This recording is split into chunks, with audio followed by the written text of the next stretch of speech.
Hey, hockey fans, T-Boz is 13-3 here with another top-shelf guest, All-American, multiple national champion, winningest Division III coach in the nation at St. Norbert's College, Tim Coghlin. This episode is sponsored by Market & Johnson, Parker Insurance, Valley Sports Academy, Northwoods Therapy and Associates, and Chippewa Valley Orthopedics and Sports Medicine, which has been committed to the healthcare needs of patients in western Wisconsin since 1954. The orthopedic surgeons and athletic trainers serve many area schools in the Chippewa Valley. Mogi.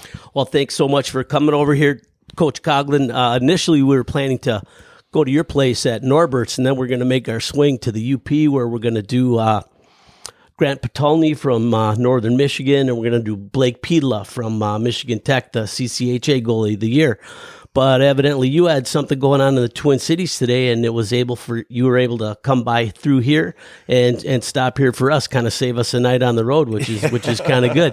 So I appreciate being here, certainly on both behalfs. And I'm going to give you both a small tip right now, because of all the, I guess St. Norbert's been around since 1898, and it's St. Norbert. There is no S. It's like Chippewa Falls or Green Bays. It really gets under the skin of the folks at St. Norbert when you call it St. Norbert's.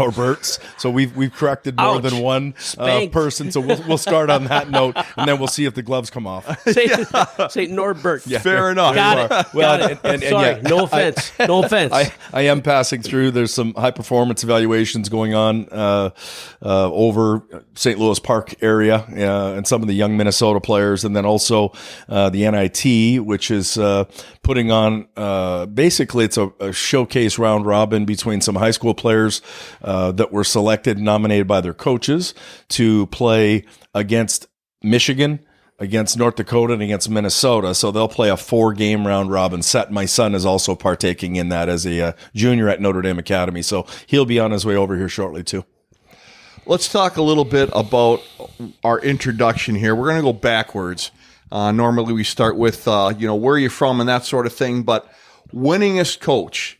You just had your 625th win, and how does that feel to have that under your belt right now? Well, that was fall semester, and it kind of, just I don't spend a lot of time talking about and thinking about those things. Most currently, we just had our wrap-up banquet from the end of the year, and of course, you're actually looking at the bitter pill that we went out earlier than we have since 2001. So we've got other agenda items. Now we're in the thick of recruiting. And I mean, I understand. I've made this comment to more than one person. Maybe it's a longevity award. I don't know. But it's been good. It's been a great place for us to live and work, and certainly to raise a family. And Green Bay has been a great town. St. Norbert has been a fantastic school for me personally, aligns in our family values and our belief system. And I think that's probably why Joseph, my son, chose Notre Dame Academy, which is also a Norbertine school.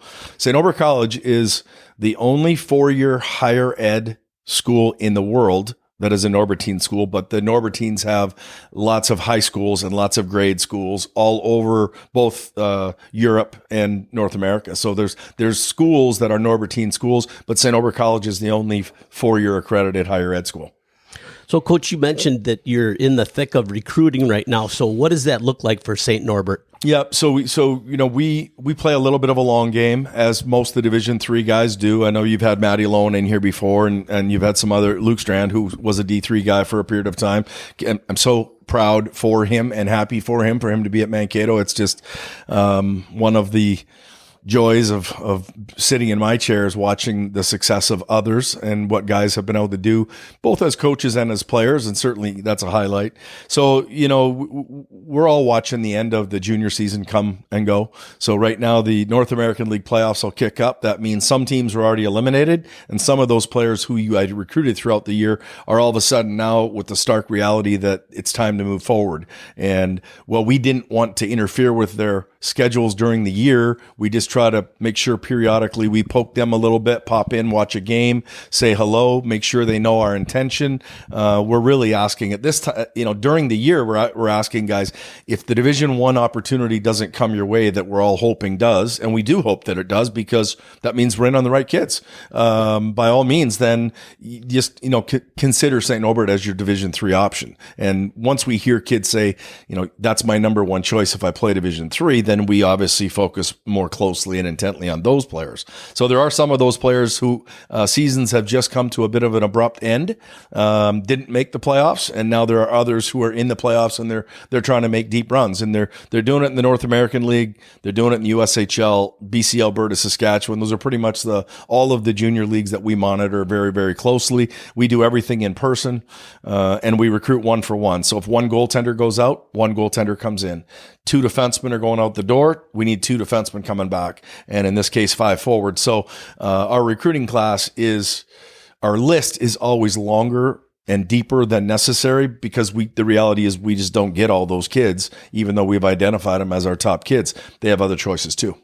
So no Manitoba or Ontario on your recruiting? Manitoba's, it's hit and miss for me. It's, we've never had great success on the Manitoba side. I've made that drive before, and I've gone up to watch a kid that's a 100-point scorer, and I'll watch 20 minutes of the first period, and I'll be like, that kid can't play.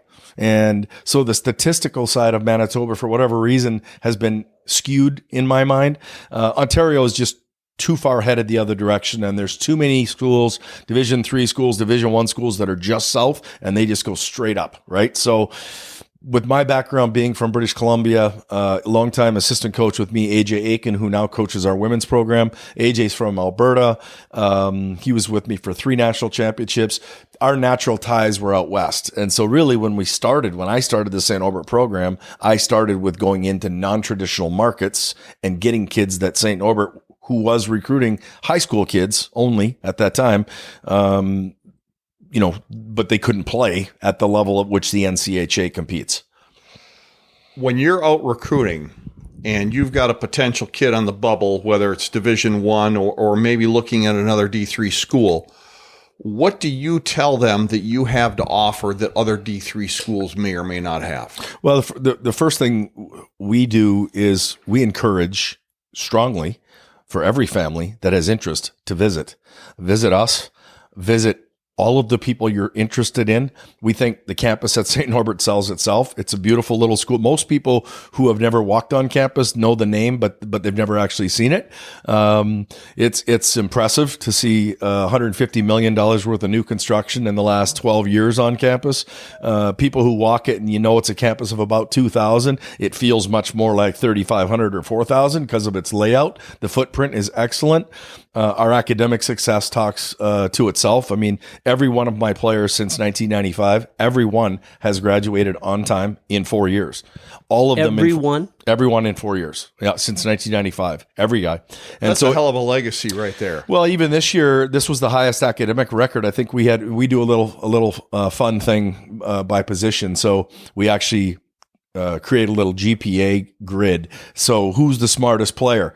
Is it your goaltenders? Is it your D-corps? Or is it your forwards? So this year we had 15 players of our 26-man roster, 15 on the Dean's list at St. Norbert. And of the forward group, the cumulative 14 group of forwards, cumulative grade point average was 3.42.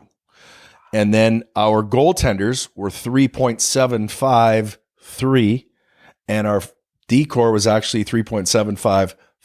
So by 2/100ths of a point, our D-corps ended up being the smartest group this year. So just something different, right? So as a former defenseman, that must have made you pretty darn proud, right? Brando, who's at Wisconsin now, Andy was with me for 5 years, and he saw when the NCHA came out with the all conference and the fact that the players, we had 15 kids on the Dean's list. He said, "You guys might be too darn smart to win those gritty games. We'll have to see." So that's a whole different equation. A few years ago, Peyton Manning was interviewed at the end of his second Super Bowl with his second team, and the announcer was talking to him about all these records, second Super Bowl, et cetera, et cetera. And all he said in response was, "That means I'm just getting old." Well, you've got 625 plus wins, multiple national championships. Are you getting old, or are you just on track to tackle more in the future? Well, I was talking to Mogi upstairs, and we are fairly similar, I think, in terms of years of marriage. So I've been married 32 years here in May, and Mogi said you 35. Yep. So I still have a 16-year-old and a 14-year-old. So I think technically I'm really young still, I think is what it boils down to. I like it. You're older because your kids are grown. You're not, but when you have young kids, you're still a young guy. So, it's interesting. Like I said, it's the most rewarding thing, I think, sitting in my chair is actually watching what all of our guys are doing, whether they're coaching hockey, like some guys are, or we have a pancreatic specialist who works up at the Toronto General Hospital. He's got his own little medical setup up there. His wife's also a doctor. They both graduated from our place.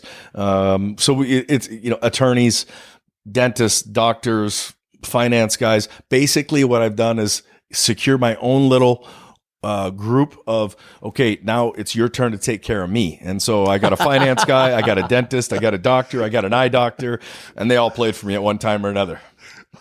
Well, I guess you're investing in your own future, weren't you? Hey, Joe Balderota, the old Stevens Point coach, used to say, the thing about coaching Division III hockey is the hours aren't very good, but at least the pay sucks too. Classic Baldy line. I heard him at a couple of clinics. He was quite the character.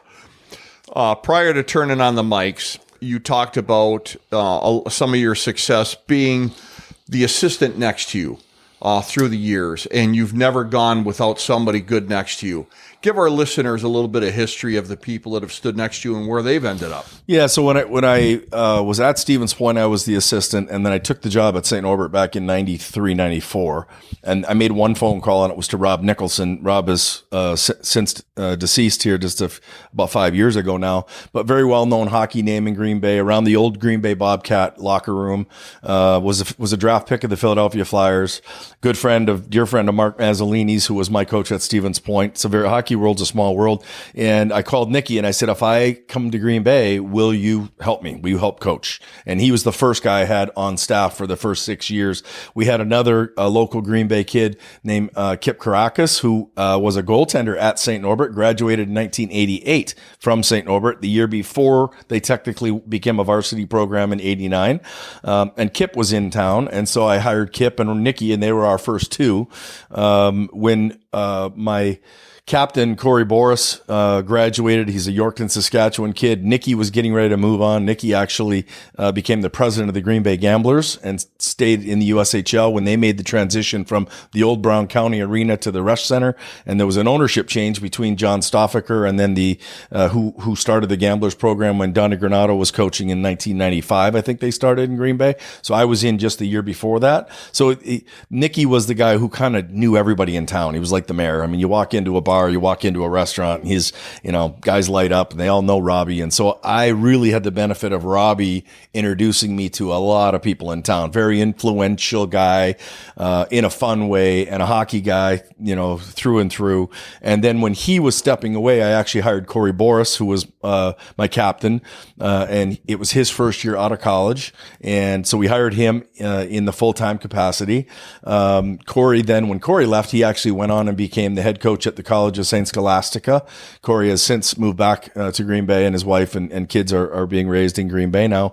And during that time, there was a knock at the door, and it was Luke Strand, who in the 99-2000 era had retired from playing, and his wife took a position in Green Bay, and so he was moving to town. He just came and asked if he could work hockey school. We rolled that into, why don't you volunteer with us this year? And then within 2 years, Corey got the St. Scholastica job. Luke was automatically rolled into the full-time position. That's really how he got his hooks into the college game. And I can't say enough about Luke. I've got all kinds of time for him and how hard he's worked at what he's doing, and it's impressive, and we're all proud of where he's at now. And then there was we hired AJ Aiken, who was again a kid that I actually recruited from Western Canada. He ended up blowing up his last year of juniors. He led the Alberta League in scoring. Michigan Tech came in, scooped him up, and then. But guess what? When he needed a job, he came and knocked on the door, but he needed a job. He was living in Green Bay. So we hired AJ. And then we had also with us at the time, we had Mike Skidzinski, and Scudder went on to become the head coach at Lawrence University for 15 years, Coach Scudder. And that again, the list just continued to roll. AJ was with me for 12 years and 3 national championships, and then he became the head coach at Marian University, down actually competing against us. At that point in time, I hired Ryan Peterson, who was my captain on the first national championship team and was the captain of the Green Bay Gamblers when we recruited him as a 20-year-old, much like we're doing on this trip right now with 20-year-old players that seasons have come to a conclusion. And I had Petey for 3 years. I think it was like 13, 14, a national championship at 14, and then 15. Petey jumped to the USHL and spent actually a year with Troy Ward, was with Luke Strand and was with Troy, and then had been on staff with the Green Bay Gamblers until this regime change last year. And that's actually when Brando left and went to Wisconsin. So this whole little intricate shuffle of players, guys coming and going, and it's been really interesting. But like I said, I think I'm the luckiest hockey coach in college hockey, because we have always seemed to have the right guy in the program at the right time. So AJ makes the move. Brando ends up coming in, was a head coach and general manager in Atlanta with East Coast Hockey League Atlanta Gladiators.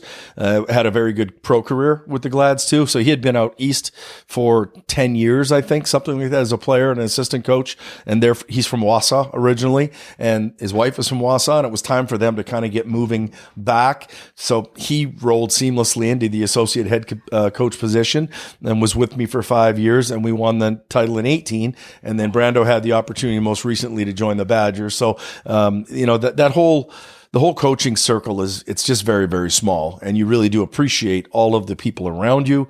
And in every case, whether good terms or bad terms, every single one of those guys that's ever worked within our program and have ever worked together and collaborated, they've always stayed in touch. They've always stayed in touch with the program, and they continue to support us at the highest level. And I think that's, again, one of those joys that you look back on and you're very comfortable and satisfied that you've done your part to try to help them to a better, just like we do with our players. But the staffing has been nothing short of fantastic all of the years that I've been there. You've been one hell of a mentor to many people. And so as you sit back and look at that, not only you've got to feel good about your legacy as far as a coach to players and how many games you've won in the national championships, but it's got to be a good feeling to see these people go beyond what you had with them and succeed in other areas. Yeah, and right now we've got a player too who's actually actively involved. Toronto got stomped pretty good the other night, right? Just a little. But Spencer Carberry, who is one of their assistant coaches, is a graduate of ours. He graduated in 2006. He played in the East Coast Hockey League beyond St. Norbert. We kind of helped him back on his feet when he came to us. He was a Division I player at Anchorage, and it didn't pan out for him. And he was kind of looking up like there's got to be something for me to do. And we ended up finding him at the right time.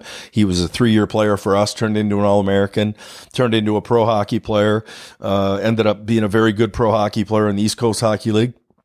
Ultimately, that rolled into I'll never forget, I was in the parking lot at the Cornerstone, and Carbs called me and he goes, "Coach Cogs, they just named me head coach of South Carolina Stingrays. I'm going to need some help." So that's not that long ago for Spencer Carberry, who now, by the way, is recognized as a front runner in every single NHL job that's open, including the Washington Capitals, and his name's in there right now. So he goes on to a very good coaching career as a East Coast Hockey League, gets named Coach of the Year, and then he goes to the American Hockey League. He gets named Coach of the Year. He spent a year up in Windsor, I think, in the OHL, and now is on the bench in Toronto. And think about this. Would you like to have this power play when you're out there with Austin Matthews and Mitch Marner, and that's your power? That's the group of guys that you get to work with. So even though they got beat 7-3 in the opener, his power play scored 2 out of the 3. So always cheering for Spencer, and I know that good things are going to come his way. So you talked a little bit about that your former player coming to you saying that he's going to need some help from you. So back when you were a freshman at Stevens Point, you had an assistant coach named Rob Taylor. Yep. And Rob's a good buddy of mine, and JC knows him. He played with us on Wednesday nights. And Rob said he was a fifth-year senior, and he got the assistant coach's job. He didn't have any idea what he was doing with the defenseman. He said, you were the one who came up with the drill so you would have something to do during practice. Is that true? Well, coaching way back then? The legend of Rob Taylor might be growing in his own mind. Who knows? I don't recall it that way. What I do recall is when I was a junior player, I was a centerman. I was playing center up in BC, and Coach Mazzolini found us and recruited us. He was actually working at Illinois Chicago at the time, and he took some young players off our roster. But then in transition that year, he jumped over to point. So that's like 85 era. And so he jumps over to point, and now he goes back to his list, and he's like, okay, now where are the 20-year-olds? Because he was recruiting younger kids at Illinois Chicago at Circle. And so then he ends up, I think 3 of us came out of BC that year to play. And we were so bad. We were a 3-win team in Stevens Point. We were a 3-win team. So we weren't getting recruited to anything other than a chance to come play college hockey. And I remember going through training camp, and I actually used to run the power play. As a centerman, I ran the power play. I ran on top of the power play in the BC Hockey League. And so all of a sudden I get through, and Coach Maz says to me, you're the best defenseman we have here. So if you want to play D, you could play a lot of minutes. I said, sure, Coach, whatever you want. So that's how my defensive position play happened. And I played the next 4 years for Coach Maz, Robin, Joe Balderota, all of those guys won a national championship in 1989, my senior year. And then I actually got a call from we get back from RIT. We win the national championship. We're playing RIT at RIT, even though Stevens Point was the higher ranked team. It still was an Eastern bias in the sense of, the tournament was going to be in the East. And you're playing then 2 out of 3 with a mini game. So you played 2 out of 3 series with a mini game, and you needed a win and a tie, as you still do. And you watch these overtime games. We end up winning the national championship 3-2. Sean Wheeler, player I talked to you guys earlier about, actually scores the third goal to put us into the national championship circle. And so now the party's on. I think Mazzolini put his credit card on the bar out in Rochester. I know that the fire department came because everybody had big stogies going, and the bar, all the fire alarms went off. And so we had to empty into the parking lot at like 3 a.m. So fast forward that's now Sunday morning at 3, and now it's Monday morning, and I'm back in my apartment at Stevens Point, and the phone rings, and it's Brian Burke of the Vancouver Canucks. Hey, Tim, we'd like to have you in Milwaukee skating with the Admirals on Tuesday. Yeah, okay, Brian, thank you. Yeah, I mean, it was a bit of a stretch, but that's how it all sort of played out for me as a defenseman. So you got injured. Yes. You hurt your shoulder. What was the impetus for the injury? Yeah, I had a shoulder issue in college. It had dislocated before, and the decision when I got the opportunity to sign the training contract with Vancouver, basically Jack McCartan, the goaltender on the 60 Olympic team, Jack came down to watch us play Bemidji one night, and then he caught me after the game, and we had a conversation about the Canucks and their interest at that point in time. And so I kind of made the decision that it was going to be best just to rehab and get strong and go to training camp. Fast forward, probably bad idea. I mean, I was a long shot to begin with going into an NHL training camp. So I took a long shot at it, and I got into a tilt with a big guy, 6'5" guy. And he was actually my roommate on the mainland. And, we went over to the island together where they have training camp, and, I was playing D, and he had put the puck past me, and I just kind of rode him into the boards, and he turned around and 2-handed me on the back of the leg. These are training camp scrimmages. They're full games, but you've got enough players there that, it's going to end up, you're going to see some tilts. And there was some guys, he was one of them, that was just trying to make the roster as a heavyweight, because he was 6'5", 235. And so he cracked me the first time I put him in. The next time he put the puck by me, and he kind of gave me another, and I was like, he was my roommate on, putting the pieces together, and you look at everybody's got a different angle as to how they're going to make the roster. So I had made the decision, if it ends up in that situation again, we're going to end up in a tilt. And so, of course, being a big guy, I thought, well, I'm just going to throw a couple and then pull in tight and hang on and see what happens. Maybe, he's got a picture on the cover of the Vancouver Sun with his hands both wrapped in ice bags, and he's the heavyweight champion of training camp that particular year, right? So, sure enough, we we pull in, and as we pull in, because he's getting closer, and I got him by the shoulder and dislocate my shoulder out the top. Now I'm looking right down the gun barrel as I'm down on one knee with a dislocated shoulder, and I just yelled shoulder, and he had shoulder issues, and he knew. So and he's a tough guy. He wasn't going to take any cheap shots. Yeah. So now fast forward, we're in the locker room, and we're sitting beside each other, basically getting undressed, and somebody's got to take us to emergency care, the little place in the hospital. And the nurse comes in. We're sitting in there, and the nurse comes in and goes, "What happened to you?" And I said, "I dislocated my shoulder in a fight in training camp." So, "What happened to you?" "I think I broke my knuckle in a fight in training camp." She looks at me and she looks at him. She's like, "No." We look at each other and go, "Yeah. That's how she goes." So that was the beginning of the end for me with Vancouver. But the Canucks were nothing but gracious. I actually was fortunate to be there during the time when the wall came down, and so all the Russian players came. Igor Larionov skated with us June, July, and August that summer. One of the things that I was able to do, having signed a training contract, was go back and be with the veteran guys all of June, July, and August, living and skating with all the guys, and that was a great experience before training camp. And like I said, and then the Canucks did their part and fixed my shoulder, and I ended up playing that next year overseas, which again Brian helped with, and some of the other people, and so I've always been grateful for that.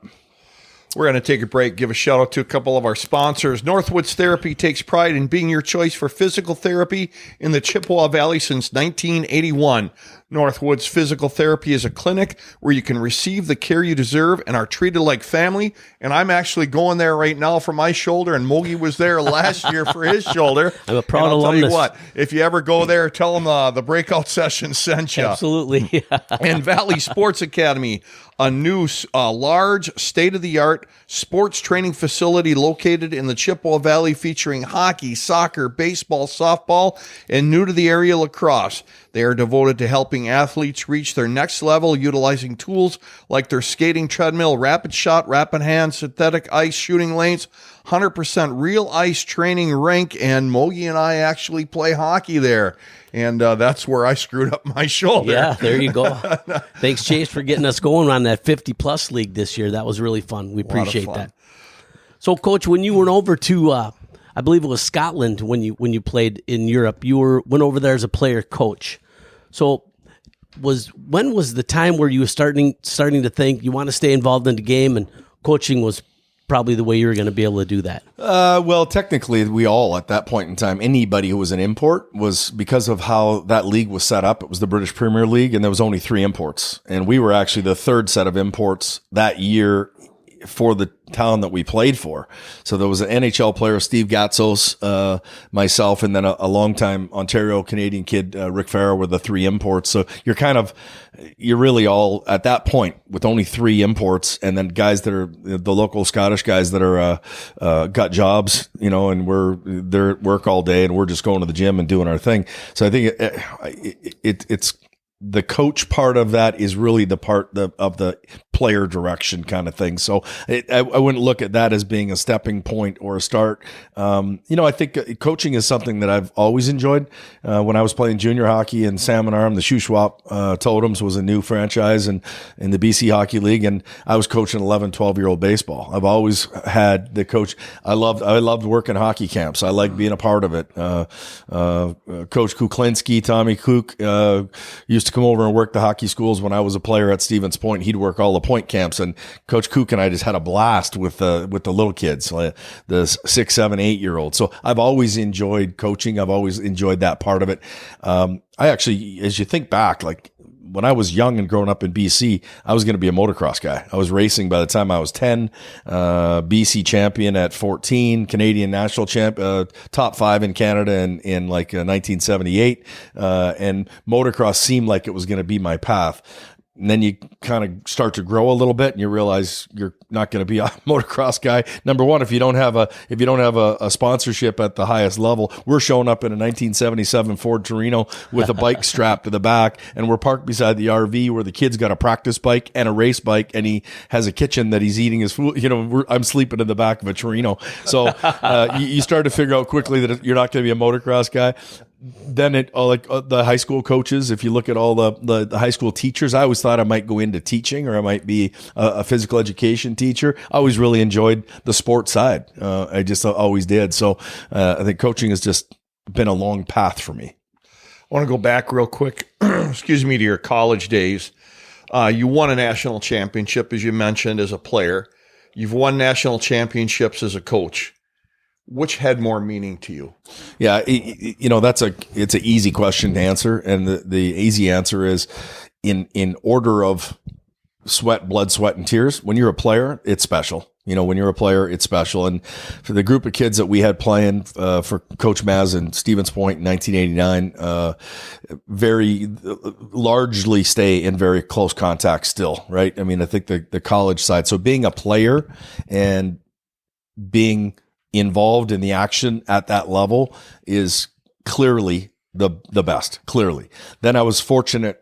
By the time I came back to Point, my first year back as an assistant, we played the national championship game, got beat by Plattsburgh out in Plattsburgh. And then the next year, 1993, I was an assistant and we won the national championship as an assistant at Point. So being a part of that group, that was a different experience. And then I think the title win in 2008, where it was St. Norbert's first national championship and my first in the head coaching position, had been a part of it as a player and an assistant, probably something like that in order.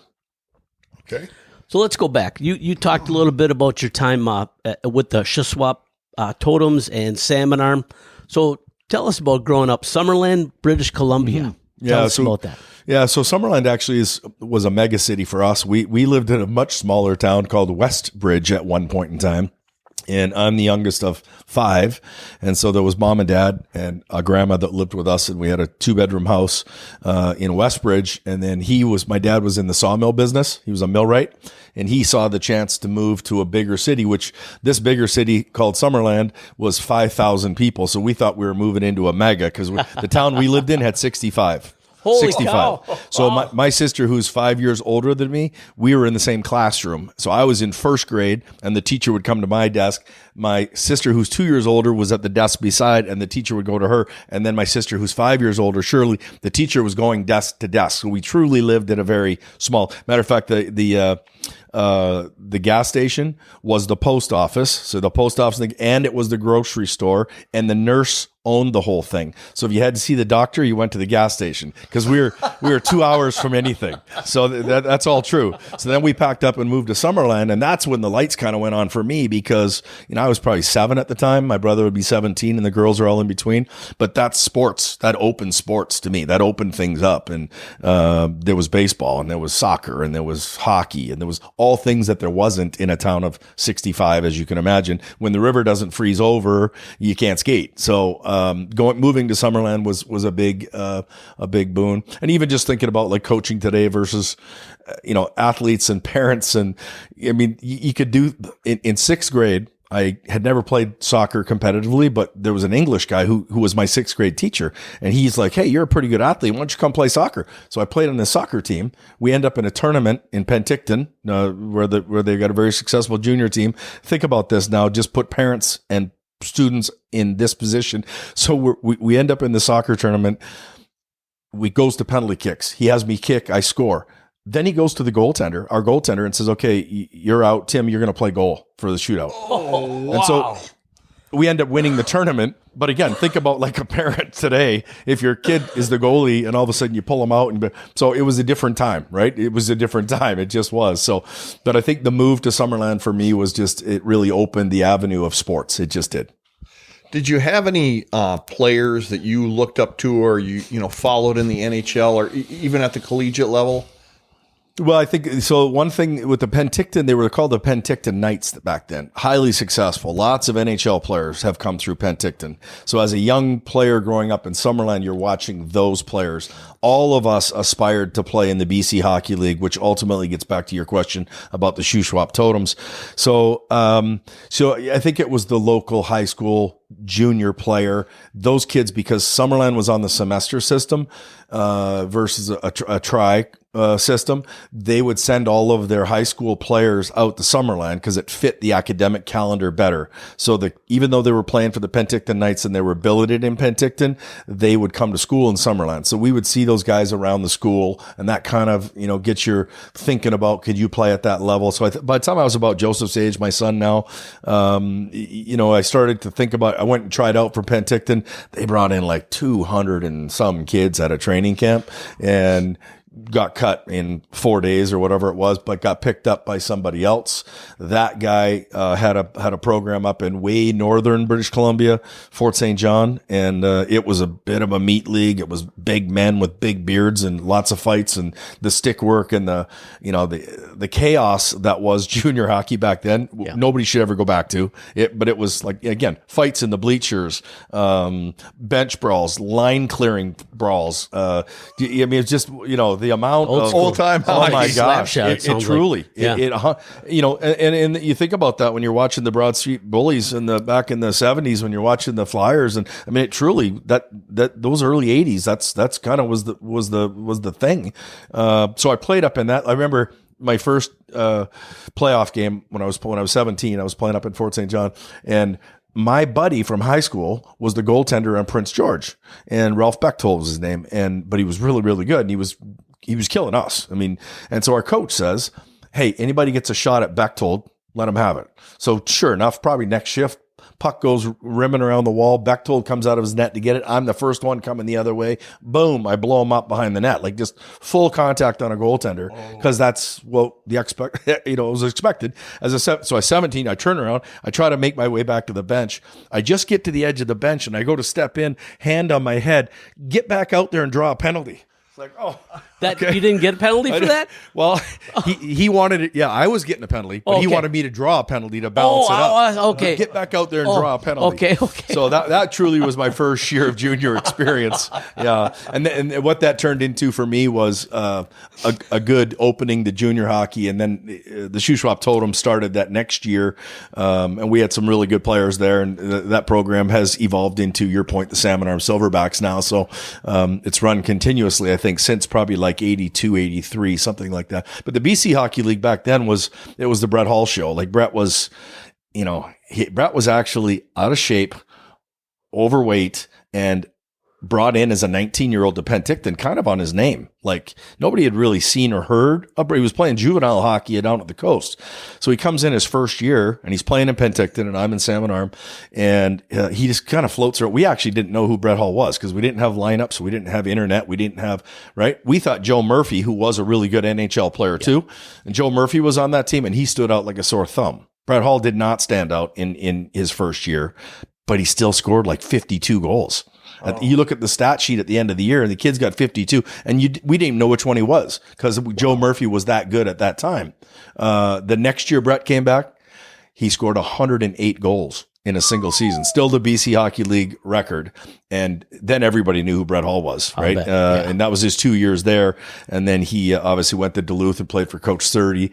And actually, Brian Burke picked him up. Brian was an agent at the time, and Brian went in and got Brett out of there, and ended up, the story goes on, and Brett becomes who Brett Hall is, the legend of the goal scorer that he is.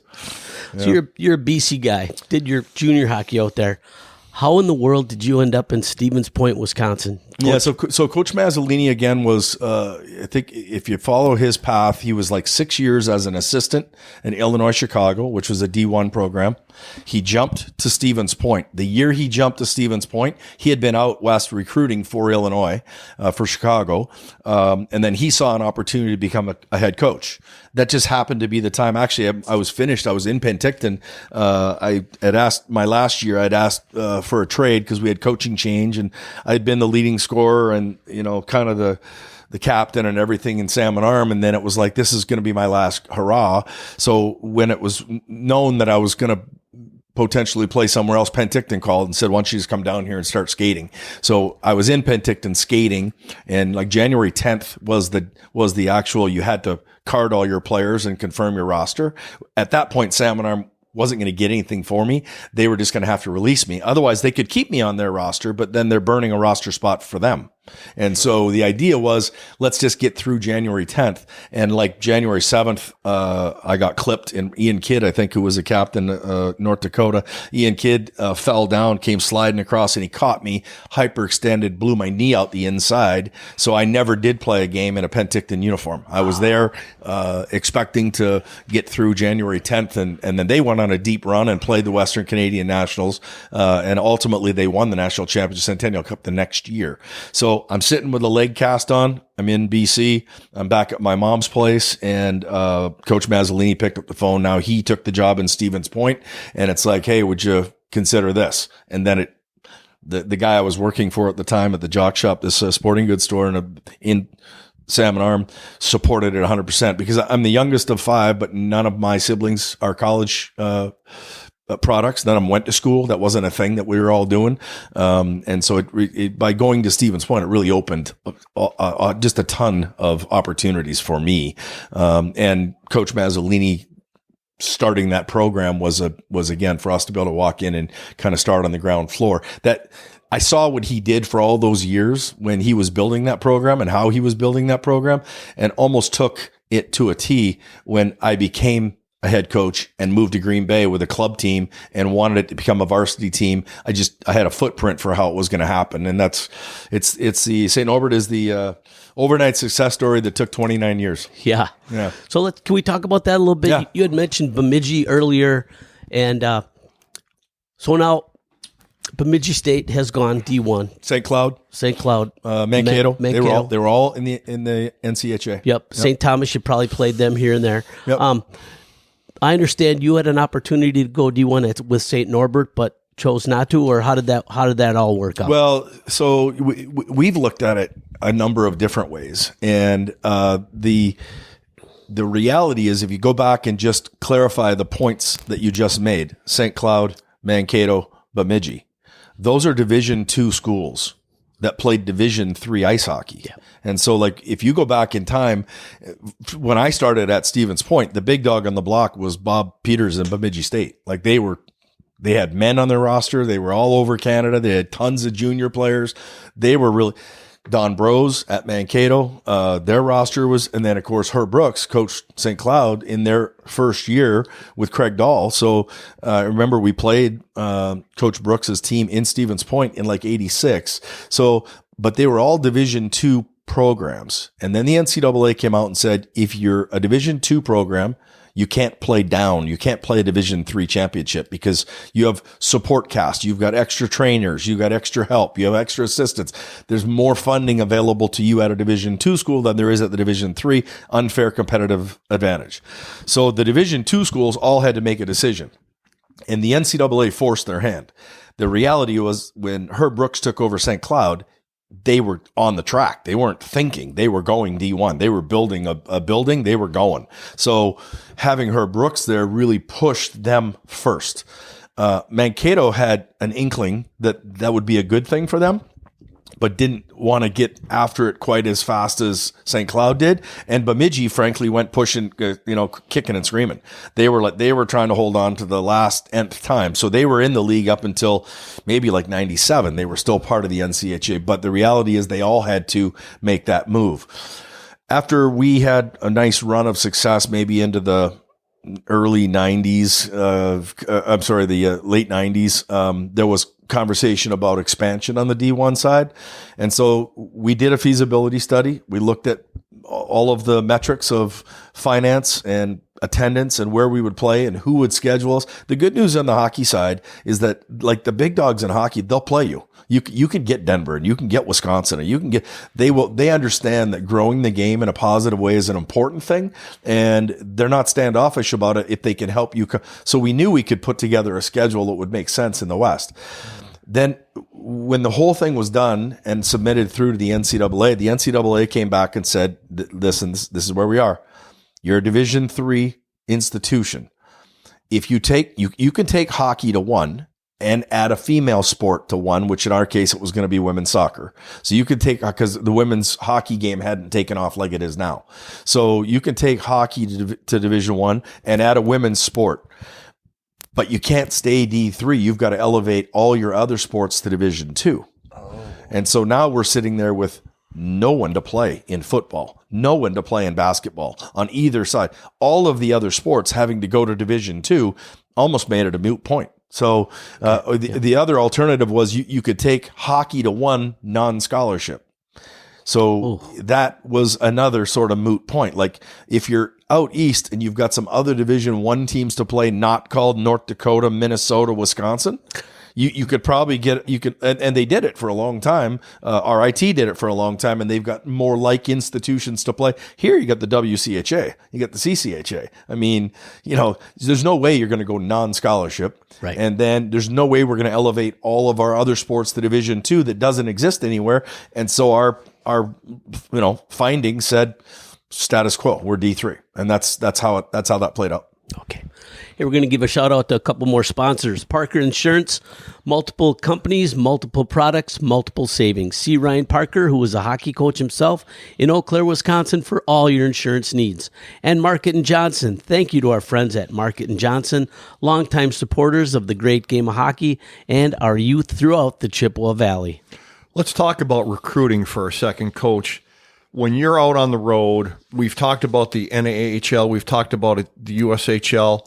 Is there a particular area that you focus on as far as one of those leagues, or are you just broad and you're looking at everything that's a potential player coming your way? It's both. I think there's a certain hint of both. I think that has evolved immensely over time. When we started, we were fairly narrow focused. As an example, my captain on the 2000, he's back as my associate head coach now, Ryan Peterson, played North St. Paul, played for the Green Bay Gamblers, was the captain on the Green Bay Gamblers in the USHL, and that's 2005, and then was a freshman with us in 06 and was our captain in 08 on our first national championship team. We could get players from the USHL. The recruiting piece has gone so big. The USHL has separated itself tremendously from the other college eligible leagues in North America. It's the best college eligible junior league in North America. It just every single, you walk into a Green Bay Gambler game today and all guys on the left side, all guys down the middle, and all guys down the right side, and all 7 defensemen and both goaltenders have D1 scholarships. Yeah. And every building you walk into, that's part because of, I think, what Jeff Jackson did when he left Lake State years ago after he had all those teams in the 90s that won back-to-back, and they were in it all the time. And they started the U.S. Development Program. The U.S. Development Program is a huge boon for U.S. hockey. Like, it has been a game changer like nobody thought. I really do. So they spend a lot of money on the 16 team, on the on the older team, but they get they're developing hockey players. Just again, even if you go back just in my time, the number of U.S. players playing in the NHL was a very small percentage, 3, 4, 5%. And now you're talking 35, 40% of players playing in the NHL. Why is that? That's the development side of USA Hockey, of how the national development team has changed the scene, the landscape at World Juniors, all of those kind of big events. And so what's happened is the USHL has kind of separated themselves off as that next tier. If you're not a development kid, you're certainly playing in the U.S. League versus any other junior league out there. And so it's changed. Like, the kid that plays in the U.S. now, U.S. Hockey League now, isn't no longer coming to St. Norbert. That's one piece of it. The other side of it is, you have to be pretty broad. Like we'll watch, I remember saying this years ago, we'll watch 800 to 1,000 players play just to condense our list, because we see everything in person and we do everything one for one. So if we have one goaltender going out, we just bring one goaltender in. We don't over recruit. All of our kids graduate on time in 4 years, and we kind of keep the roster tight. So we have to make sure that we've done our due diligence across all of the avenues as to, and I make this statement to parents all the time, I could fill my roster in October every single year. You just never hear about us at the national level because we're not going to have the right players. We've got to wait until these players have processed and gone through their development to determine that Princeton's no longer an option. I remember the best defenseman that's probably ever played at St. Norbert in the history is a kid named Nick Tibiz, Kettering, Ohio, was playing for the Green Bay Gamblers, high academic kid. I was offered the Fairbanks job in it would have been like 1999. I was offered a head job at Fairbanks. And we didn't have kids at the time.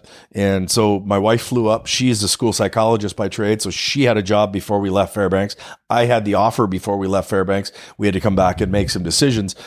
Long and the short is I didn't take the job. The guy that went in there was Guy Godowski, who's at Penn State now. And Guy called me and said, "Hey, Tim, why didn't you take that job?" And I gave him my rationale for what was happening in Fairbanks at that time. They've subsequently fixed a lot of things. So I'm recruiting this boy, Nick Tabiz, out of the Green Bay Gamblers. And there's one other school that's involved, and it's Princeton. So Guy, after doing a really nice job at Fairbanks for 5-6 years, he ended up jumping and taking the Princeton job, did a really good job at Princeton, is now at Penn State. So he's made really smart, shrewd moves along the way. And obviously Penn State is a force to be reckoned with. I'm on the phone in Chicago, and I'm like, Guy, because he's the head coach at Princeton, which is where Nick Tabiz thought he was going to go. So those are the kinds of conversations. And I said, Guy, do you have a spot for this kid or not? And he said, "No, Tim, I don't. We don't have a spot for him." But in the kid's mind, he was still being recruited by Princeton. Once I was able to get on the phone and say, "Listen, Nick, Princeton doesn't have a spot for you. I just talked to the head coach. Are you coming to St. Norbert or not?" Then all of a sudden, eyes wide open, kid, he comes in. He's a 4-year All-American. He's arguably the best defenseman we've ever had play. Goes to camp with the Washington Capitals. High academic kid, crushing it in life right now. Got a couple of young kids. Just spent a year overseas. He and his wife working overseas remotely, and life is good in Nick Tabiz's world. And he's thankful and appreciative of having his 4 years at St. Norbert, like most of those guys are. So that's the bonus time of it all. So you run these kids. They all graduate on time. You win national championships. How do you put this together, Coach? I don't want you to give us your special secret sauce, because all the other coaches who listen to this then are going to take your secrets. But oh my gosh, how do you do it? I mean, these kids are highly academic and obviously highly athletic, and you put it together, and holy mackerel. Yeah. So what you see on the D3 hockey side that I think maybe other sports don't correlate as well to, you've got 65 or 67 Division I hockey programs, and then you've got 81 or 82 Division III, no Division II, because Division II's gone away now. Those guys all got their hand forced. So you really got a small number of opportunities. So truly, all of the guys that are recruiting Division III and coaching Division III, we have 1AA athletes. If this kid was a football player and he wasn't at Wisconsin, where they have 85 scholarships, Big Ten, he would be at a 1AA school where they have 65, or he'd be at a scholarship Division II school where they have 45. You know what I'm saying? Mm-hmm. There's a trickle down there. Yep. The hockey kids either have Penn State, Princeton, Wisconsin, St. Norbert, or that's all they have. So the sheer number of players that are playing for those spots makes them highly competitive. We don't have to put up with any stuff. We don't have to have any kids who don't have the same value. So what I like about what we do is we get to recruit the kids that we want to recruit. We treat it well. We respect the fact that if we offer Mogi a roster spot, that roster spot is yours for 4 years. What you do with it is entirely up to you, but it's yours for 4 years. And then what we provide you on the way through the door is, I'm full-time with hockey. Coach Petey's full-time with hockey. My goalie guy's full-time with hockey. Even though he has a job, he doesn't miss practice. Our strength conditioning coach is full-time with hockey, even though he coaches other athletes. And we have 3 sheets at the Cornerstone, and that's going to grow. We've got access to pretty much John Cooper said it best. When John Cooper, who now coaches Tampa Bay, he had a player that was his captain when they won the Clark Cup named Pat McCadden. Pat McCadden's on staff right now in the USHL with the Green Bay Gamblers. He's an assistant coach there. But when he was with John Cooper, Coop got him a chance to go to Michigan Tech. So it's right in the wheelhouse where Jamie gets forced out, Mel's coming in, and Mel Pearson from Michigan takes that job because he didn't look like it was going to be the Michigan job. So, all these things are happening sort of. Patty Mack doesn't skate the way Mel wants him to skate, but he runs through the wall the way that John Cooper wants him to run through the wall, right? So he's a different player. Coop gets on the phone unbeknownst to me. And he said, if you end up playing Division III hockey, you have to play at St. Norbert. That's a Division I hockey program that plays Division III. Those are John Cooper's words. Those aren't my words. So, but that's how we try to treat our guys. That's how we try to build our program. And, we try to give our guys everything they need to be successful. But so does the other top 10 or 15 programs in Division III. And that's why you see the names often recycle. Yep. You've got one position open on your team, whether it's a defensive position, a forward position, and you've got two kids you're looking at. On paper, they look identical. What are you looking for in that one kid that you're going to choose him rather than the other one? Well, I think it's a little deeper than that. It's not so much. Number one, it looks at, you got to talk about the rest of your roster, right? But it isn't really, if you're watching a player play, it's more knowing the family. It's more, we've had multiple eyes on for multiple years, multiple personal conversations with every single one of these guys. We have. So, this year, as an example, you'll be looking at, we'll have seen players when they played when they were 17, 18, 19. You got a little bit of backlog on who they are, who they were, whether they were decommitted from a Division I situation. Somebody that coached that kid, and you can get some inside information on who's who. The only sort of hard line that we take is we're not going to blow up our roster. Some guys do. You're not going to come to St. Norbert and have 30 guys on the roster. We're not doing that. So it's every year 15 forwards, 9 defensemen, 3 goaltenders. And the reason is that's one forward line who, due to injury, due to whatever circumstance, guys working their way in, working their way out of the lineup. You need those depth guys.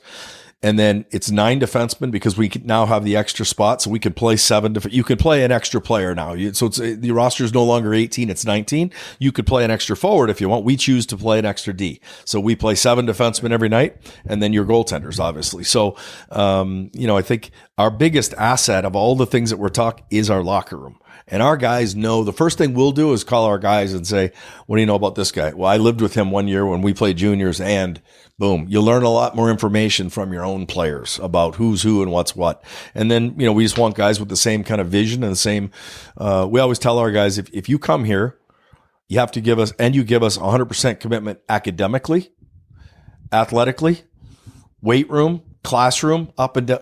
You're going to get 100% back from us. I mean, that's just who we are as a staff. And as plainly as we're talking right now, that's how we talk with players. It's that door's always open. Sometimes the guys don't want to come and talk because they don't really want to hear what you're going to say. I mean, in some cases. Yeah. So we're trying to, hockey's one of the things in these young men. Hockey is one of the things that we coach them on. There's many other lessons along the way. I think that's for sure. Yeah. So you mentioned Cornerstone Community Center has 3 ice sheets. One of those ice sheets has your name on it. Yeah. Tell us about that. Yeah, I don't like that. I don't like it. I think that's awesome. I didn't like it. I take it as a longtime hockey guy. I take it as a basketball thing or basketball or you see somebody's name on a court or whatever. I don't know. I mean, I had no idea it was happening the night that it went down. And, I just You really didn't know they kept it a secret? My wife, my son, my daughter, all of them. And that's amazing. Yeah. And so I literally, as I'm walking out and they called me onto the ice pregame, I looked at the other bench and I apologized to the coach that was in town because I didn't give him a heads up. Apparently our SID had reached out to the staff and said, hey, by the way, there's going to be a little delay because they're going to do so I thought it was, it's not my thing. It's just not my thing. Well, congratulations anyway. Yeah. You deserve it. Yeah, thank you. Yeah, you absolutely do deserve it. You have done an exceptional job in answering our questions, very articulate. And before we turned on the mics, you said that you got some advice from a former Packer who's a broadcaster now. Can you tell our listeners who that is and what that advice was? Yeah, Larry McCarron. It was one of the very first years in town. Again, talk about one of the things that makes St. Norbert different. And we're in a community of, people think Green Bay is a big town. It's 100,000 people. It's a small town relatively, but you do have this behemoth that's called Lambeau Field and the Green Bay Packers. And I did an interview with Larry McCarron, The Rock, who you hear on the radio broadcasts all the time. And Larry was just, he's gruff and straight to the point and tell you how it is. And he just said, just tell people what you want told. Tell the story you want to have it told. He said, reporters can't stand it when you give yes or no answers. And way back, that goes back with Larry, to probably 1994 or something like that. And so I've always been appreciative of having the media that we do have in Green Bay. I think our program has a different feel after the Packers get beat because, in Green Bay, you've got Division I basketball at UWGB. You've got the USHL with the Resch Center right there. St. Norbert College is there. ABC, NBC, CBS, Fox, they all have full-time sports crews. So lots of times on Thursday before a big playoff series, you've got TV cameras in the hallway or you're getting ready to go to a Frozen Four and there's a big send off. And so we cross paths with a lot of media. And I think that's one of the things that also kind of makes it unique in a Division III setting. And who are you lucky enough to get a beer from? So we were with the right group at the right time early on. My very first year, we walk into a place, it's widely known then. It was called Knights on Main, and it was where all the Packer players hung out. And it's actually Sterling Sharp and Brett Favre are behind the rail. And we walked in with Timmy Houck, who was a free safety back in the day. And we walked in. So we're looking over the heads towards a bar. And Brett looks down and sees that one of his teammates is with us. And he's like, you guys need a... And so they sent a couple of beers over the top that technically Brett Favre was the first guy to ever buy me a beer in town. He doesn't know it, but I remember it. Hey, congratulations. Yeah. So, Coach, I just have a question for you. Small school, but huge hockey reputation, and you talk about having eyes on your recruits. How the heck do you do that? Well, even if you just think about the names that we've talked about here, I mean, Mark Osiki, Andy Brandt, those are all guys that we've had, those are your Wisconsin staff. You've got Luke Strand, who's at Mankato. We've got Drew Famulak, who's a teammate of mine, is at Ferris State. They're all over. The D1 schools are all over. So we're forever picking guys' brains, and they're picking up the phone saying, hey, have you seen this kid? Because this kid would be a great fit for you. I think everybody's kind of helping everybody out as you go. So, you're looking at a lot of different opportunities, certainly all the showcases. Go to the North American Preview Showcase and, they'll rattle up. Every team is playing 2 regular season games in Blaine on the Swans Super Rink. So so the Alaska teams to the Texas teams, they're all there. You can get your eyes on the roster there, and then you'll get another chance maybe to make a trip during the year. And when you build that book year over year, and you go to the BC Showcase, and you go to the Alberta Showcase and Saskatchewan Showcase, and then the USHL all comes right through Green Bay, you get to see a lot of players for a long time, and you can kind of, map out who might be a fit for you. So you're busy. In a good way, right? I mean, absolutely. You're watching hockey. Yeah, you're watching hockey, or you're driving to hockey, or you're stopping to talk to hockey guys along the way to go watch hockey. Yeah, yes, that's a fact. Yes. We had a scout on not too long ago who mentioned that he would get parents that would say, well, this kid was good and he should have been recruited, but he was from nowhere land, so nobody noticed him. The scout said, that's not true.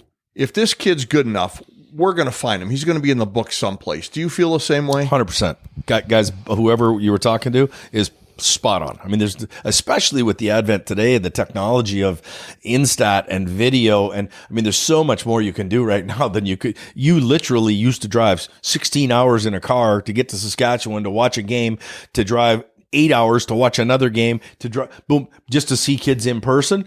All of your first touches now can be not in person, and then you can do your follow-up. But the reality is, if your player is not just a good player, you're talking about an exceptional player. If you're talking about a kid that's going to be a scholarship kid, or you're talking about a kid that's going to play Division I, with the amount of eyes that are on right now, yeah, they're not missing anybody. I mean, the NHL guys aren't missing anybody either. I mean, it's hockey is a long-term development sport. Some fast track. You look at the U.S. program, that's probably 0.5% of the kids. Use my son as an example. Joseph's birth year is 06. So last year was futures draft for them. And those top U.S. kids played for the program this year on the young guy team, right? They didn't miss anybody. There's other really, really good 06. They're just not fast track kids. Max Celebrini right now playing in Chicago, who's an 06 Vancouver kid, but he's 06 birth year, meaning he's 16 years old right now. He's leading the league. He's got 41 goals in 45 games in Chicago in the USHL, the biggest meat grinder junior college eligible league in North America. I mean, so it's you're not getting overlooked, at least in that particular case. Coach, you had mentioned that you had an opportunity at Alaska Fairbanks, a D1 school. Have you ever been tempted to reach out to any other D1 schools? I have not reached out, but I did get involved in that search. I did fly in and I was offered the job. And they just said too many things that they weren't being 100% truthful about, like at that time. And, they weren't operating on 18 scholarships, which they told everybody they were. They weren't funding their assistant coach positions at the level that they told people. They weren't recruiting. Their budget was basically what I was recruiting on at St. Norbert. So I know now they had flights from Air Miles and different things, but they were definitely selling a tale that wasn't true. And so when I was asked by the media, you were offered the job, why'd you turn it down? I said, because they're underfunded in scholarship, they're underfunded on assistant coach pay, and they're underfunded in recruiting. If you don't have those three things and you're supposed to compete in the CCHA, that was when Michigan and Michigan State and everybody was still in the CCHA, and you're underfunded in those three categories, no chance. Assistant coaches, scholarship, and recruiting. So when I turned the job down and Guy actually took the job, before Guy Godowski took the job, they were up to 18 full-time equivalencies. They had picked up the pay on the assistant side and I think doubled the recruiting budget, all boom, boom, boom in the next month and a half, right? Now there's been other scenarios where And you've always, again, the hockey world's a small world, so you kind of know what you're getting into. And almost every case, it's been exactly that. So Susan Sammergary, the AD up at Michigan Tech, before Mel came in, I met with her. We had a conversation about Michigan Tech and about what that was going to look like. Sure. But everybody knew that if Mel wanted that job, it was going to be Mel's job.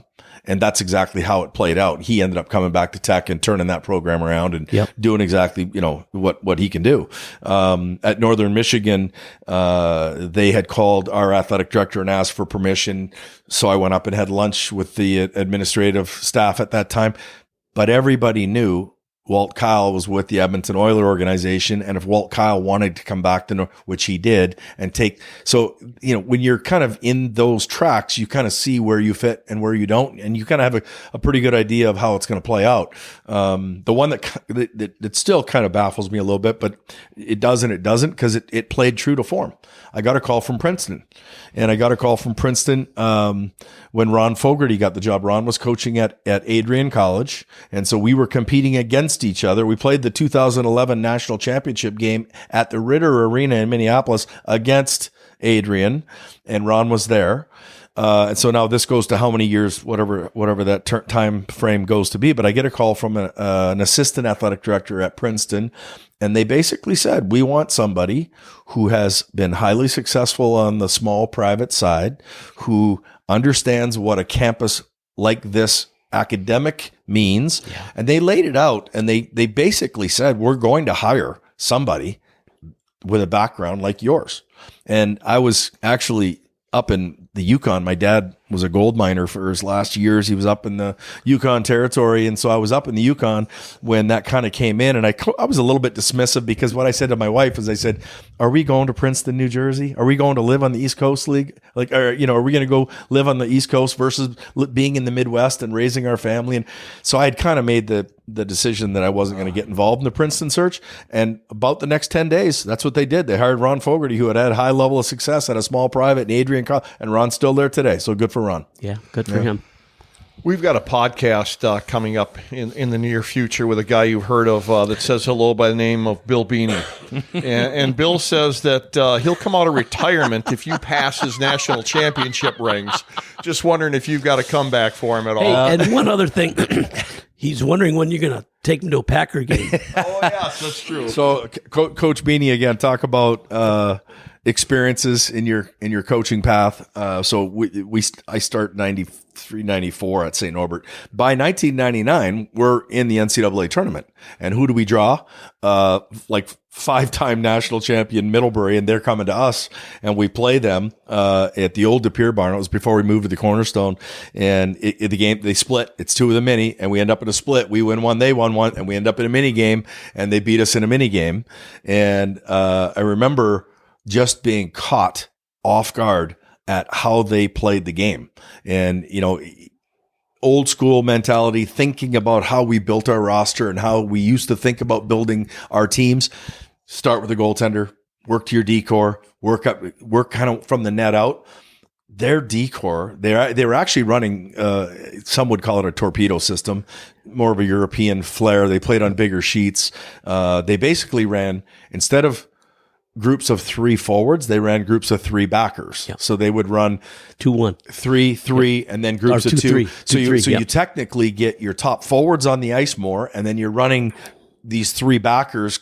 So you'd think that's a centerman, but it's not. He's a backer, and he's coming. They were just flying up and down the ice, and ultimately it was one of those guys that split us up the gut and scored the goal. And so when I came out of that weekend experience, I started thinking different about how we're going to recruit in the future. And we're going to start with defensemen who can defend, but who can absolutely activate and who are mobile and who can do all these other, right? So we have changed our emphasis to recruiting the defensive core with the mobility that can skate, and gone away from sort of the old school. And that was a Bill Beanie ism for me. And I remember we were at home and we got beat, and there was a knock at the door, and there's this man, he looks very unassuming, and I look up and it's Bill Beanie, and they had just won and they're going to advance.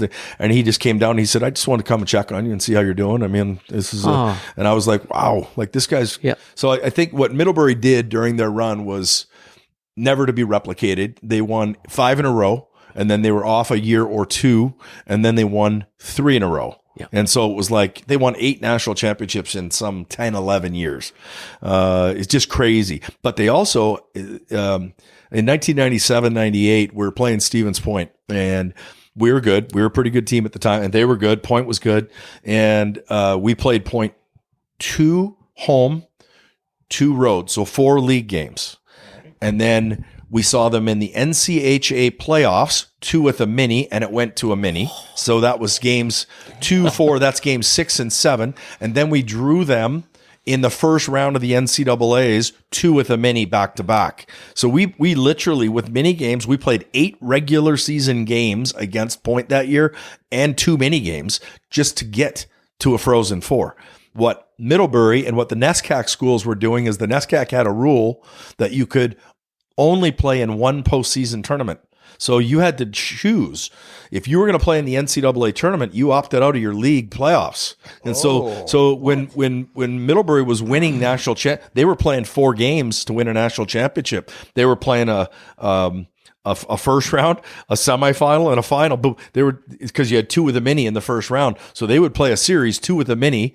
They would be idle for 2 and 3 weeks at a time before playoffs, and then they would come in guns a-blazing and play in a different style than everybody else. And so I don't think what Coach Beanie did there is going to be replicated anytime. I just don't see it. And it's not a goal of mine to try to catch Coach. If he's coming to Green Bay, I'm happy to take him to a Packer game. I got no problem. Very good. All right, Coach, there it is. Just give him a call. You've touched on all these offers that you've had, and what the future may or may not hold. What do you want? What's the future in your mind for Coach Coghlin? Yeah, that's a good question. I'm grateful every day that we get to go do the things that we want to do. We get to recruit the players that we want to recruit, coach the game the way we want to coach the game.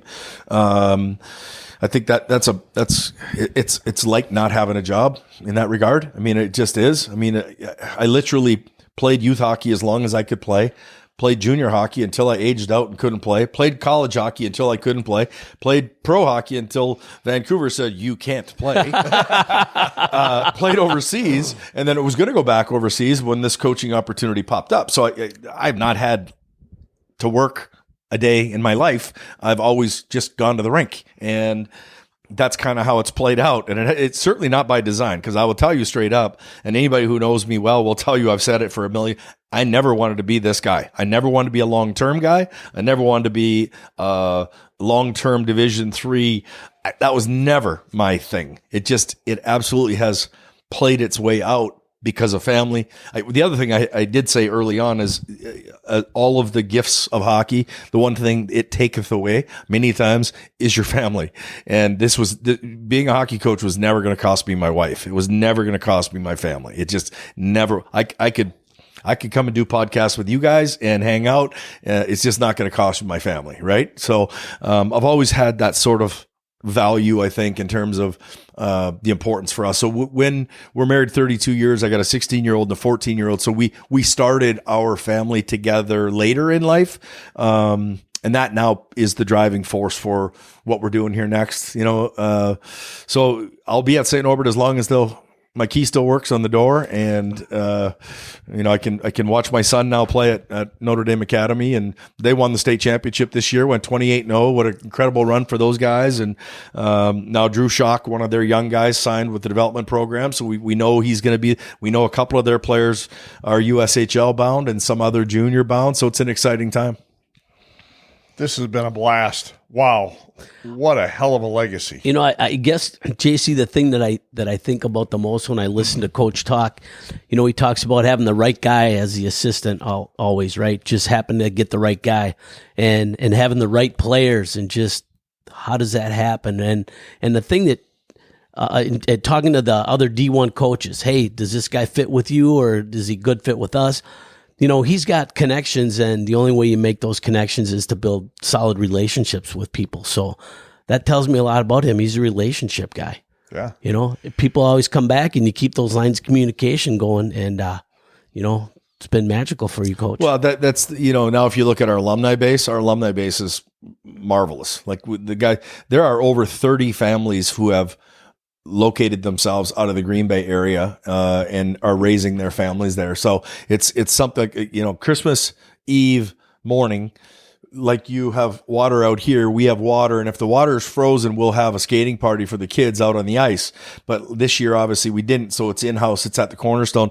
We had like 78 people for our Christmas Eve morning skate, and opened up the locker room. So you've got little people just putting skates on for the first time, all the way up to the high school guys. And it's very rewarding, again, to see what your men are doing in life, and how well they're adjusted, and how they're working in the community, and giving lots of hockey coaches in that group of guys. Yeah. I think at one time there was over 30 different guys who were coaching youth hockey in around the Green Bay area. And that went all the way up to when Petey was with the Gamblers. So from the highest level of USHL all the way through. And then a couple of guys are coaching high school. So it's like I said, it's been fun. Well, it says a lot about your character, that's for sure. The guys have so much respect for him. They want to come back and show him how well they're doing, because he had such a big part of their success. Coach, thank you very much for the time you spent with us today. It's been fabulous. Guys, I appreciate being able to come to the mothership here and see it all in person. So I feel like I've been, boom. It's like beam me up, Scotty. All right, folks, please remember to say hi to our sponsors when you drop in on them from the breakout sessions. And when you listen to us, please leave a comment or give us a thumbs up. It really helps us stay in the game. Mogi? Hey, a huge thank you to our featured guest today, Coach Tim Coghlin, as well as you folks, our audience. Please remember to stop in on our sponsors, Market & Johnson, Parker Insurance, Valley Sports Academy, Northwoods Therapy Associates, and Chippewa Valley Orthopedics and Sports Medicine.